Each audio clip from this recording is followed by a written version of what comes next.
모두가 느끼는 건데요. 해외 나가 살면 누구나 애국자가 된다는 말이 있습니다. 저희 가족도 그런 것 같습니다. 며칠 전에요, 브리스번에서 한국과 독일의 여자 축구 월드컵 경기가 있었습니다. 저희 가족도 이제 선수들을 응원하려고 기차를 타고 올라갔습니다. 그런데 기차에 보니까 거기 독일인 가족도 꽤 많았어요. 자, 그리고 또 역에서 내렸습니다. 내려서 경기장까지 걸어가면서 봤는데, 아니 세상에, 그 많은 독일인들이 다 어디서 왔는지요? 우리 한국인들보다 훨씬 더 수가 많았습니다. 물론 경기장 안에도 마찬가지였어요. 훨씬 더 독일인들이 많았습니다. 그래서 보니까 우리 가족 주변에는 온통 독일인들 뿐이었습니다. 자, 이렇게 사람 수에서 밀리니 저는 우리 선수들이 좀 걱정이 됐습니다. 가뜩이나 이제 독일 선수들보다 체격도 작은데요. 그리고 또 전문가들은 뭐 우리가 질 거라고, 근데 그것도 그냥 지지 않고 큰 점수 차로 질 거라고 하는데, 거기다 응원하는 사람들마저 적으니 야, 이거 선수들이 기가 죽으면 어떡하나 싶어서 걱정이 됐습니다. 그래서 어떻게 했는지 아세요? 저는 일당백의 정신으로 있는 힘껏 목청을 높여 응원했습니다. 자, 그래서 그랬는지 경기가 시작되고 얼마 안 돼서요, 우리가 먼저 한 골을 넣었습니다. 그래서 뭐 그때 난리가 났죠. 하지만 여러분, 딱 거기까지였습니다. 그때부터 그냥 독일이 밀어붙이기 시작하는데요. 몸싸움에 막 밀리는 거예요. 체격이 작으니까. 근데 막 밀리면서도 그냥 악착같이 그걸 막아내고 있는 우리 선수들이 너무 안쓰러웠습니다. 그래서 안쓰러운 마음에요, 옆에 있던 아들에게 우리가 응원을 좀 더 열심히 하자 이렇게 하니까 아들이 하는 말이, 아빠, 저는 너무 떨려서 도저히 못 보겠어요.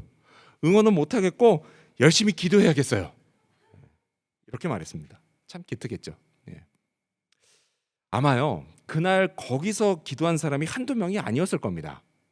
한국인들도 기도하고 독일인들도 기도했습니다. 자, 그래서 그랬는지 결과는 우리 모두가 다 아는 것처럼 1대1 무승부로 끝났습니다. 자, 그럼 정말 기도해서 안 진 걸까요? 글쎄요, 그건 오직 하나님만 아실 겁니다. 기도.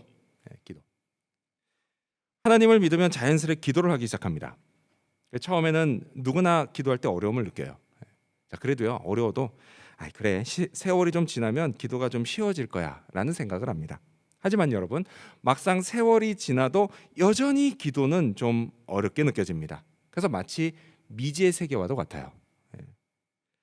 한 학생이요, 이런 질문을 했다고 합니다.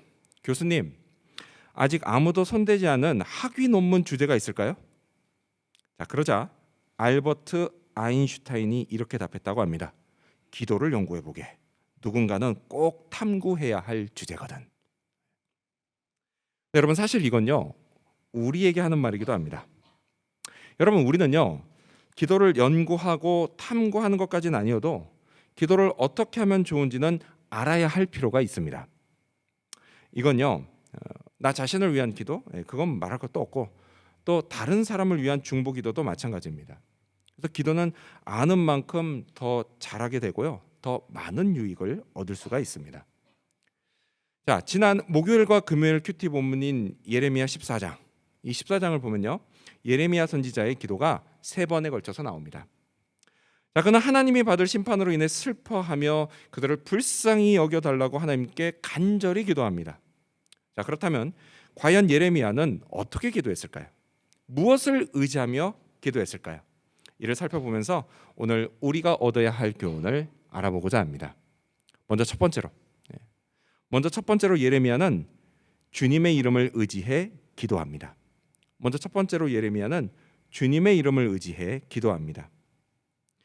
자, 이 14장을 보면요, 백성들은 지금 가뭄으로 고통을 받고 있었습니다. 근데 이게 뭐예요? 하나님의 심판이었어요. 자, 그렇다면 여러분, 이런 가뭄이나 뭐 홍수나 이런 뭐 불볕더위나 이런 자연재해는 이게 다 하나님의 심판일까요? 꼭 그런 건 아니지만요, 어떤 건 분명 그렇습니다. 요즘 뉴스 보면 북반구는 기온이 너무 높고 비도 너무 많이 와서 사람들이 고통을 겪고 있다는 걸 알 수 있습니다. 여러분, 저는요, 이게요, 심판까지는 아니어도 분명한 메시지가 있는 사인이라고 생각합니다. 무슨 사인이냐? 하나님이 창조하신 지구를 함부로 망가뜨린 죄에서 얼른 돌이키라고 하는 사인이에요. 여러분 태풍이나 지진이 닥치면요, 인간의 힘으로는 도저히 어찌할 수가 없습니다. 자연의 엄청난 위력 앞에 인간의 존재는 너무도 연약하게만 느껴집니다. 근데 여러분, 이런 연약함은요, 우리가 인생 중에 만나는 크고 어려운 일들 앞에서도 똑같이 느껴집니다. 내 힘으로, 또 우리 힘으로는 도저히 감당할 수 없는 큰일을 당할 때 여러분, 우리는 어찌할 바를 모릅니다. 어찌할 바를 몰라요. 이거는요, 뭐 청소년이나 청년, 또 장년이나 노년 모두 다 똑같습니다. 어찌할 바를 모릅니다. 여러분, 우리는요, 살면서 크고 어려운 일들을 만나게 됩니다. 그게 학생들은 공부와 관련된 문제일 수도 있고요, 또 우리 젊은이들은 취업이나 비자 같은 문제일 수도 있고요, 또 부부 문제나 자녀 문제일 수도 있습니다. 아니면 건강 문제일 수도 있어요. 자, 이같이요, 내 힘으로는 도저히 어찌할 수 없는 너무 힘들고 어려운 일을 만날 때가 있다라는 겁니다. 여러분, 바로 그때가 언제예요? 기도해야 할 때입니다. 기도해야 될 때요.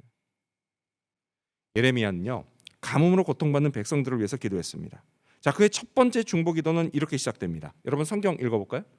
7절 말씀 읽겠습니다. 여러분 가져오신 성경을 보면서 예레미야 14장 7절 말씀을 읽겠습니다. 시작. 여호와여, 우리의 죄악이 우리에게 대하여 증언할지라도 주는 주의 이름을 위하여 일하소서. 우리의 타락함이 많으니이다. 우리가 주께 범죄하였나이다. 아멘. 예레미야는요, 하나님, 우리가 매우 타락했고 또 범죄했지만, 그래서 우리 죄악이 우리가 죄인인 걸 증언하지만, 그럼에도 불구하고 하나님, 주의 이름을 위하여 일하시옵소서. 우리를 불쌍히 여겨 주시옵소서라고 기도합니다. 자, 이렇게 그의 첫 번째 기도는 주의 이름, 하나님의 이름을 의지하며 드린 기도였습니다. 자, 그렇다면 여러분, 이름이 과연 뭐길래? 이름이 과연 무슨 의미가 있길래 그가 주의 이름을 의지해서 기도했던 걸까요? 사실 여러분, 이름은요, 단순히 누가 나를 부를 때 쓰라고 있는 거, 그런 게 아닙니다. 여러분, 이름은 그 사람의 존재를 나타냅니다. 또한 인격을 나타내요. 그래서 이름이 불리는 건 참 중요합니다. 이름이 불릴 때요, 그 사람의 존재의 의미가 드러나기 때문이에요. 자, 그래서 누가 나를 부를 때, 야, 너, 당신, 이렇게 부르는 것과 성훈아, 성훈씨 라고 부르는 것, 여러분, 이 두 가지의 느낌이요, 완전히 다릅니다. 완전히 달라요. 이름 부르는 게 중요해요. 우리 부모님 세대가요, 한참 청춘이셨을 때, 그때 연애 편지 쓰면서 한 번쯤은 다 읊어봤을 시가 한 편 있습니다. 뭐냐? 바로 1948년에 그 김춘수 시인이 발표한 시 꽃입니다. 꽃. 제가 한번 낭독해 드릴게요. 내가 그의 이름을 불러주기 전에는 그는 다만 하나의 몸짓에 지나지 않았다. 내가 그의 이름을 불러주었을 때 그는 나에게로 와서 꽃이 되었다. 내가 그의 이름을 불러준 것처럼 나의 이 빛깔과 향기에 알맞은 누가 나의 이름을 불러다오. 그에게로 가서 나도 그의 꽃이 되고 싶다. 우리들은 모두 무엇이 되고 싶다. 너는 나에게, 나는 너에게 잊혀지지 않는 하나의 눈짓이 되고 싶다. 아멘. 아멘 소리가 절로 나오지 않습니까? 그렇습니다, 여러분. 여러분, 이름은요, 이렇게 한 사람의 인격과 존재를 나타냅니다. 이름이 불려질 때요, 그 사람의 존재와 인격이 완성이 돼요. 그만큼 이름이 중요합니다. 중요해요. 근데 이름이 중요한 건요, 여러분, 하나님도 마찬가지세요. 하나님의 이름, 여러분, 하나님의 이름은 곧 하나님의 존재와 인격을 의미합니다. 여러분, 하나님은 어떤 분이시죠? 여러분이 아시는 하나님은 어떤 분이세요? 하나님은 가장 높으신 분이십니다. 또 모든 걸 주관하시는 분이세요. 전지전능하신 분이세요. 또요, 무엇보다도 자기 백성을 사랑하시는 분이십니다. 여러분, 그래서 우리가 하나님의 이름을 부를 때 우리는 이런 하나님의 속성과 성품과 능력을 의지하게 됩니다. 이건 예레미야도 마찬가지였어요. 그가 하나님께요, 주의 이름을 위해 일해달라고 기도했던 것, 그거는 사랑하는 백성들을 불쌍히 여기시는 하나님의 속성과 성품과 능력을 의지하며 기도했던 것입니다. 자, 이렇게 예레미야가 주의 이름을 의지해 기도할 때 그가요, 특히 바랬던 게 있었습니다. 그게 뭐냐? 바로 다음 절에 나옵니다. 우리 8절 이어서 읽겠습니다. 여러분 성경 보시면서 8절 시작. 이스라엘의 소망이시여 고난 당한 때의 구원자이시여 어찌하여 이 땅에서 거류하는 자 같이 하룻밤을 유숙하는 나그네 같이 하시나이까. 아멘. 지금 예레미야가요, 하나님을 뭐라고 부르죠? 하나님을 이스라엘의 소망이요 고난 당할 때의 구원자라고 부릅니다.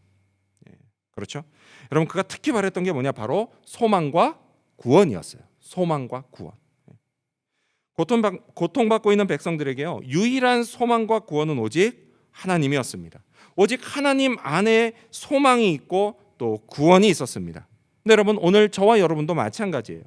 여러분 우리에게도요 소망과 구원이 오직 하나님께 있습니다. 따라서 여러분 지금 고난 중에 있으십니까? 또 주변에 힘들고 어려운 일로 고통받는 사람이 있으십니까? 내 힘으로는 또 우리 힘으로는 도저히 극복할 수 없는 크고 어려운 일이 있습니까? 그렇다면 무엇보다도 기도하시기 바랍니다. 기도하시기 바랍니다. 하나님을 의지하고 그분의 이름을 부르며 기도하시기 바랍니다. 그러면 하나님이 소망을 주십니다. 구원해 주십니다. 이 사실을 믿으시기 바랍니다. 우리 주 예수님이 우리에게 이런 명령을 하셨습니다. 요한복음 16장 24절을 보면 지금까지는 너희가 내 이름으로 아무것도 구하지 아니하였으나 구하라 그리하면 받으리니 너희 기쁨이 충만하리라. 아멘. 여러분 이 주님의 명령을 따라야 합니다. 주님이 우리의 소망이요 또한 구원이십니다. 따라서 여러분 주님의 이름을 의지해 기도하시기 바랍니다. 그러면 주님이 소망을 주십니다. 구원해 주십니다. 우리에게는요 크고 어려운 일과 감당하지 못할 일이 있지만 주님께는 그런 일이 없습니다. 우리 주님은요 전능하십니다. 우리를 사랑하십니다. 그렇게 우리를 사랑하시는 주님은 우리가 큰 일을 당하는 걸 결코 모른 척하지 않으십니다. 이걸 믿고 기도하시기 바랍니다. 그러면 우리 짐을 주님이 함께 져주십니다. 도맡아 주십니다. 이 사실도 믿으시기 바랍니다. 이러한 믿음으로 주님의 이름을 의지해 간절히 기도하는 저와 여러분이 되시기를 축원합니다. 예레미야 어떻게 기도했을까요? 두 번째로 예레미야는 주님의 말씀을 의지해 기도합니다. 두 번째로 예레미야는 주님의 말씀을 의지해 기도합니다. 자, 두 번째 중보기도는 단 한 절로 나옵니다. 우리 13절 여러분 성경 보시면서 읽겠습니다. 시작. 이에 내가 말하되 슬프도소이다 주 여호와여 보시옵소서. 선지자들이 그들에게 이르기를 너희가 칼을 보지 아니하겠고 기근은 너희에게 이르지 아니할 것이라. 내가 이곳에서 너희에게 확실한 평강을 주리라 하나이다. 자, 여기 선지자가 나오죠. 근데 여러분 이 선지자는 거짓 선지자들을 말하는 겁니다. 자, 지금 예레미야는요 이 거짓 선지자들을 고발하면서 기도합니다. 자, 보면 이 거짓 선지자들이 백성들에게 한 말이 크게 세 가지가 나오죠. 먼저 뭐예요? 너희가 칼을 보지 않을 거다라는 말을 합니다. 이건 뭐냐? 이방 민족이 절대 쳐들어오지 않을 거다라는 말이에요. 자, 그리고 두 번째로 뭐죠? 기근이나 가뭄이 없을 거다라는 말을 합니다. 그리고 또 세 번째로 백성들에게 확실한 평강을 주겠다라는 말도 했습니다. 자, 이런 말들을 한 그들에 대해서요 하나님이 이렇게 말씀하십니다. 이어지는 14절 함께 읽겠습니다. 14절 시작.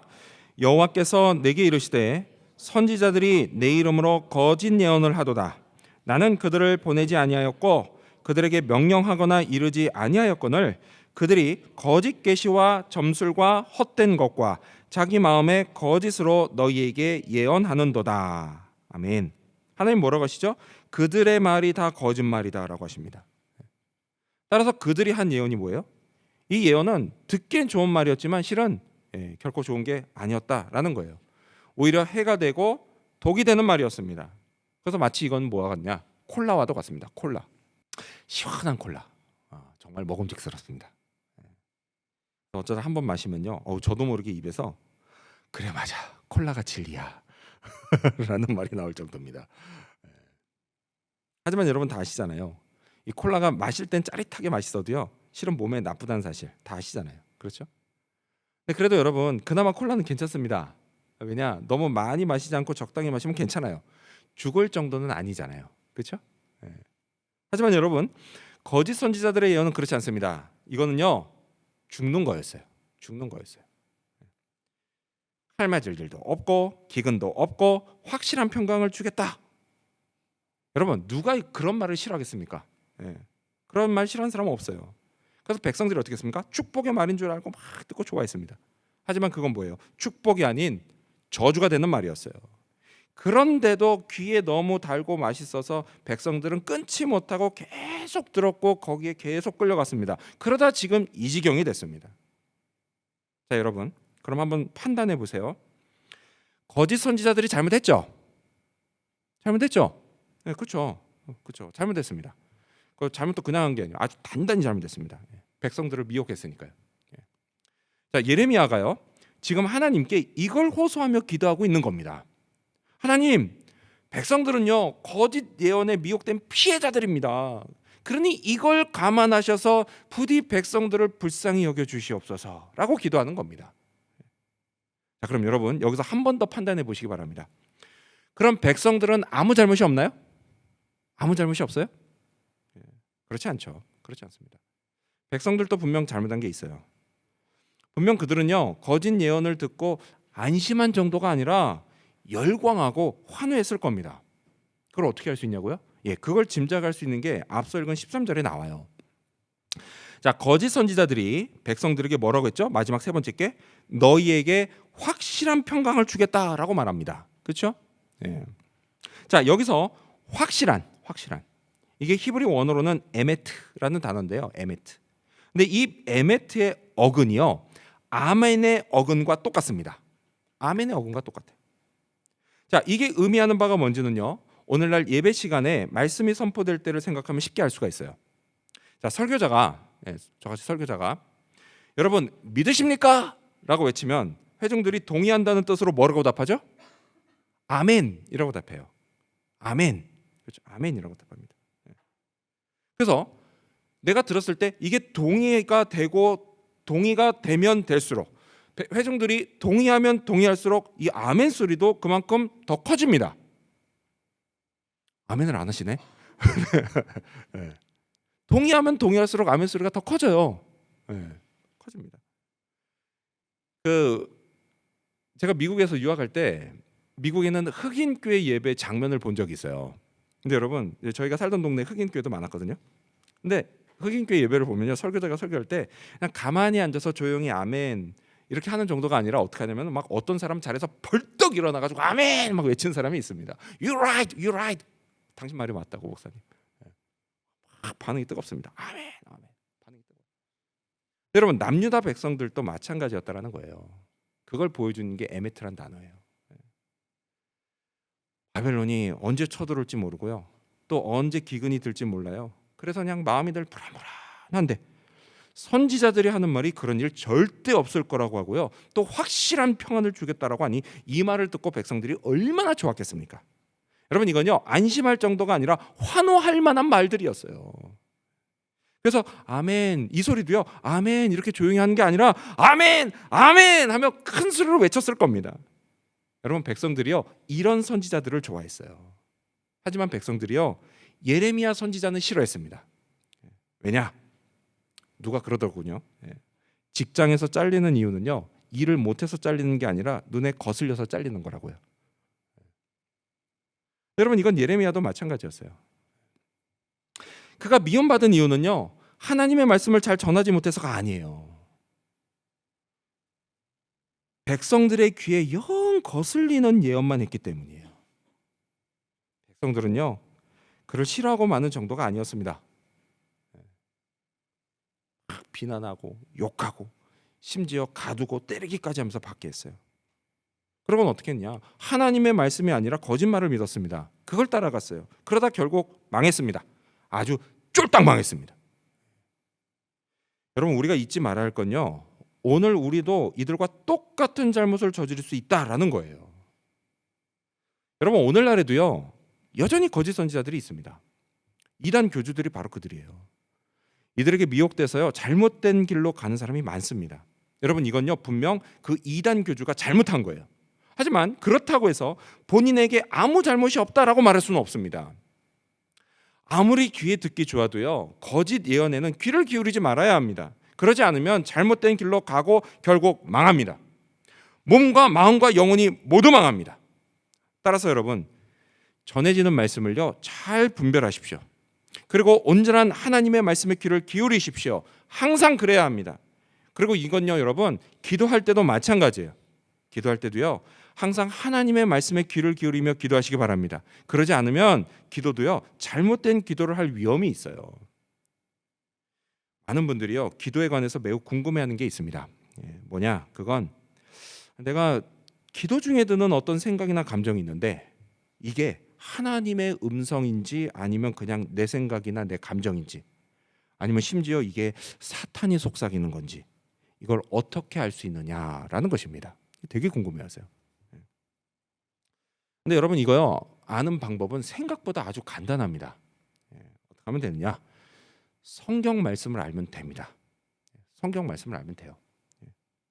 평소에요, 큐티나 성경 읽기를 통해서 말씀을 꾸준히 묵상하고 읽은 사람은 주님이 내게 성경 말씀으로 응답하시는 걸 알 수가 있습니다. 때로는요, 어떤 성경 구절을 콕 집어서 응답하시기도 하세요. 또는요, 기도 중에 든 어떤 생각이나 감정이 이게 성경적인지를 분별하게 하셔서 응답하기도 하십니다. 자, 이렇게든 저렇게든 어떻게든 우리는 성경 말씀으로 기도 중에 하나님의 음성을 듣게 됩니다. 성경 말씀으로 듣게 돼요. 그래서 그 말씀을 붙잡고 기도하면 주님이 응답하세요. 그래서 우리에게 이렇게 약속하신 겁니다. 요한복음 15장 7절을 보면 주님이 약속하세요. 너희가 내 안에 거하고 내 말이 너희 안에 거하면 무엇이든지 원하는 대로 구하라. 그리하면 이루리라. 아멘. 그렇습니다, 여러분. 이 주님의 약속을 믿으시기 바랍니다. 따라서 여러분, 우리 하나님의 말씀을 알아갑시다. 이를 위해서 성경을 꾸준히 묵상하고 읽읍시다. 말씀을 붙잡고 기도합시다. 그러면요, 주님의 약속대로 이루어질 것입니다. 나 자신을 위한 기도와 그리고 또 우리 서로를 위한 중보 기도를 주님이 응답하십니다. 무엇이든지 원하는 대로 구하라고 하신 주님의 약속이 성취될 것입니다. 거짓 선지자들의 거짓된 축복이 아니라 참되신 하나님의 참된 축복을 경험하게 될 것입니다. 이 사실을 믿으시기 바랍니다. 이러한 믿음으로 하나님의 말씀을 의지하며 기도하는 저와 여러분이 되시기를 축원합니다. 예레미야 선지자 어떻게 기도했을까요? 마지막 세 번째로 그는 주님의 언약을 의지해 기도합니다. 마지막 세 번째로 예레미야는 주님의 언약을 의지해 기도합니다. 자, 세 번째 중보 기도는요, 19절에서부터 22절까지 나오는데 이렇게 시작됩니다. 우리 스크린 보시면서 읽어볼까요? 19절입니다. 스크린 보시면서 시작. 주께서 유다를 온전히 버리시나이까? 주의 심령이 시온을 싫어하시나이까? 자, 이걸요, 세번역 성경으로 보면 이렇습니다. 제가 읽어드릴게요. 19절을 세번역 성경으로 보면 주님은 유다를 완전히 내버리셨습니까? 아니면 주님께서 진정으로 시온을 미워하십니까? 이렇게 됩니다. 여러분, 예레미야는요, 하나님이 백성들을 진짜 미워하시는 게 아닌가 생각했습니다. 그래서 이런 생각은 곧 백성들이 완전히 버림받았다는 느낌으로 이어졌어요. 완전히 버림받은 느낌. 여러분, 인간이 느끼는 감정 중에요, 이 완전히 버림받은 느낌, 이것보다 더 비참하고 무서운 느낌이 또 있을까 싶습니다. 생각해 보세요. 만약에요, 내가 부모님께 버림받은 느낌이 들고요, 반대로 자녀에게 버림받은 느낌이 든다면요, 여러분 이건요 참 비참하고 무서운 일입니다. 또 남편이나 아내에게 버림받은 느낌도 그렇고요, 애인이나 친구들한테 버림받은 느낌도 그래요. 또 학교나 교회가 나를 버렸다 이렇게 느껴지고요, 조국이 나를 버렸다고 느껴질 때도 그렇습니다. 이거요 진짜 비참하고 무서운 일입니다. 하물며 하나님께 버림받은 느낌, 그것도 완전히 버림받은 느낌, 이거 오죽하겠습니까? 훨씬 더 비참하고 무서운 일이에요. 여러분, 하나님은요 내게 있어도 그만 없어도 그만인 그런 존재가 아닙니다. 만약에요 지금부터 하나님이 우리를 나 몰라라 하신다 라고 하면 우리 어떻게 될까요? 좋을까요? 평소 하나님이 나한테 잔소리만 한다고 생각했는데 이젠 안 들어서 좋네, 좋을까요? 좋을 것 같지만요 실은 정반대입니다. 처음엔 좋을지 몰라요. 처음엔 좋을지 몰라도 시간이 지나면 지날수록 점점 그 잔소리가 그리워지고 또 간절해집니다. 차라리 잔소리를 듣는 게 낫지, 버림받은 건요 진짜 죽을 맛이에요. 여러분, 인간에게 하나님이 없으면 그건 끝난 겁니다. 버림받으면요 한마디로 끝이에요. 남유다 사람들이 하나님께 버림받은 건요, 그것도 완전히 버림받은 건요 특히 더 비참하고 무서운 일이었습니다. 왜냐? 그들은 그냥 인간이 아니라 하나님과 언약을 맺은 백성들이기 때문이에요. 자, 이어지는 기도에서 예레미야는 이 언약을 붙잡고 기도합니다. 우리 21절 이번엔 여러분 성경 보시면서 읽어볼까요? 시작. 주의 이름을 위하여 우리를 미워하지 마옵소서. 주의 영광의 보좌를 욕되게 마옵소서. 주께서 우리와 세우신 언약을 기억하시고 패하지 마옵소서. 아멘. 그는 뭐라고 하죠? 하나님, 제발 우리와 세우신 언약을 꼭 기억해 주십시오. 언약을 폐기하지 말아 주십시오. 하나님. 이렇게 간절히 기도합니다. 간절히. 여러분, 이 언약이 뭐예요? 이 언약? 여러분, 이거요 우리가 다 아는 것처럼 나는 너희의 하나님이 되고 너희는 내 백성이 될 것이다. 이 언약이에요. 약속이에요. 하나님이 이것만 약속하신 게 아니죠. 우리가 성경을 쭉 보면 하나님이 아브라함과 세우신 언약도 있고요, 야곱과 세우신 언약도 있습니다. 또 다윗과 세우신 언약도 있어요. 그리고 그 밖에도 많은 약속들이 있습니다. 자, 이런 언약과 약속들의 골자는 한마디로 뭐냐? 내가 너희를 버리지 않겠다라는 거예요. 내가 너희를 버리지 않겠다. 하지만 지금 어떤 느낌이에요? 완전히 버림받은 느낌이에요. 하나님이 백성들을 망하게 그냥 내버려 두신 느낌이에요. 제발 좀 살려달라고 아무리 부르짖어도 하나님이 그래 그럼 이제 내가 살려줄게 이렇게 답하지 않으신다라는 거예요. 그러니까 이 예레미야의 속이 그냥 시커멓게 타들어갔을 겁니다. 근데 여러분, 이와 비슷한 심정을요 우리도 느낄 때가 있어요. 언제나 여러분, 기도할 때 겪는 어려움들 중에 하나님이 느껴지지 않는 어려움이 있습니다. 물론 하나님을 느낀다 이 표현이요 이게 신학적으로 맞냐 틀리냐, 이 문제는 그냥 차치하고 어쨌든 정말 하나님이 느껴지지 않을 때가 있다라는 거예요. 자, 어떤 문제를 놓고서 간절히 기도하는데 하나님이 좀채 응답하지 않으실 때가 있습니다. 여러분, 저 같은 경우에는요 그게 그나마 이게 제 문제를 놓고 그런다, 기도할 때 그런다 그러면 그냥 그럭저럭 견딜만 합니다. 저는. 하지만요 우리 교인들 중에 누가 큰 어려움 겪고 있거나 아니면 또는 어떤 중요한 일을 앞두고 있을 때 이러면요 하나님이 느껴지지 않으면요 정말 기도가 힘들고 어렵게 느껴져요. 근데 잠시 잠깐 그러고 말면 참 좋겠는데, 근데 그러지 않고요 계속 이런다, 계속 하나님이 느껴지지 않는다 이러면요 그때는 진짜 그냥 마음이 불안하고 너무 두렵기까지 합니다. 그렇다면 여러분, 이럴 때요 정말 하나님이 나와 우리를 버리신 걸까요? 버리신 거예요? 전혀 그렇지 않습니다. 전혀 그렇지 않아요. 이거요 그저 느낌일 뿐입니다. 느낌일 뿐이에요. 신앙생활, 기도생활은요 여러분 결코 느낌에 의존해서 하시면 안 됩니다. 반드시 뭐에 의존해야 돼요? 하나님의 약속에 의지해서 해야 되는 거예요. 여러분 꼭 기억하십시오. 나를 당신의 백성이 되게 하시고 또 자녀가 되게 하신 하나님의 약속, 그 약속은요 지금 이 순간에도 지켜지고 있습니다. 늘 현재 진행형이에요. 지켜지고 있어요. 여러분, 하나님은요 언약과 약속을 반드시 지키는 신실하신 하나님이십니다. 이 사실을 믿으시기 바랍니다. 예수님이요 우리에게 이런 약속을 하셨어요. 우리 이번 같이 읽어볼까요? 요한복음 14장 16절입니다. 시작. 내가 아버지께 구하겠으니 그가 또 다른 보혜사를 너희에게 주사 영원토록 너희와 함께 있게 하리니. 아멘. 예수님이요 아버지 하나님께 성령을 보내 우리와 함께 있게 해달라고 구하셨습니다. 그래서 성령이 믿음으로 구원받고 하나님의 자녀가 된 저하고 여러분 안에 들어오셨습니다. 여러분, 이렇게 한 번 들어오신 성령은요 영원히 떠나지 않고 함께 계십니다. 자, 그리고 곧이어서요 요한복음을 보면 예수님이 이것도 약속하셨습니다. 18절을 보면 내가 너희를 고아와 같이 버려두지 아니하고 너희에게로 오리라. 아멘. 그렇습니다. 여러분 주님은요 결코 우리를 버리지 않으십니다. 홀로 내버려 두지도 않으십니다. 우리 안에 계신 성령으로요 우리와 늘 함께 하십니다. 이 주님의 약속을 믿으시기 바랍니다. 믿고 기억하며 기도하시기 바랍니다. 주님이요 우리 기도를 다 들으십니다. 주님의 이름을 의지하고 또 주님의 말씀을 의지하며 또 주님의 언약과 약속을 신뢰하면서 그렇게 간절히 드리는 우리의 기도를 우리 주님이 들으십니다. 따라서 여러분, 응답이 금방 안 돼도요, 너무 실망하지 마시기 바랍니다. 주님이요, 가장 좋은 때에 가장 좋은 것을 가장 좋은 방법으로 우리에게 응답해 주십니다. 이 사실을 믿고 계속 기도하시기 바랍니다. 자신을 위한 기도, 그것을 또 기도하고 또 서로를 위한 기도, 중보 기도도 계속하시기 바랍니다.